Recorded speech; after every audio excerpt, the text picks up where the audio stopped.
রাস্তার ধারে একটি ছোট্ট ভাঙা ঘরে থাকত একটি ছেলে, নাম তার নিলয়। তার বাবা রিকশা চালাত, কিন্তু একদিন দুর্ঘটনায় আহত হয়ে আর কাজ করতে পারল না। তখন থেকে সংসারের দায় এসে পড়ল নিলয়ের কাঁধে।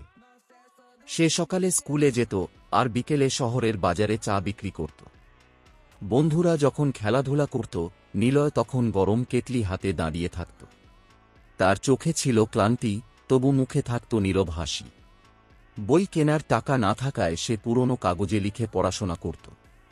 রাতে মাটির মেঝেতে শুয়ে সে আকাশের তারাদের দিকে তাকিয়ে ভাবত, একদিন কি সে বড় মানুষ হতে পারবে। একদিন স্কুলে শিক্ষক জিজ্ঞেস করলেন, নিলয়, তুমি বড় হয়ে কি হতে চাও?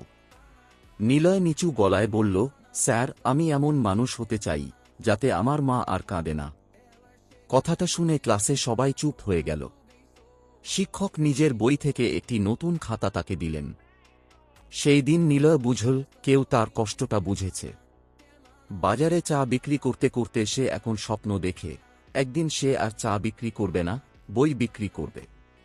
দারিদ্র্য তার শরীর ক্লান্ত করেছে, কিন্তু স্বপ্ন ভাঙতে পারেনি। ছোট্ট নিলয়ের চোখে আজও জ্বলে একটুকরো আলো, ভালো ভবিষ্যতের আশা।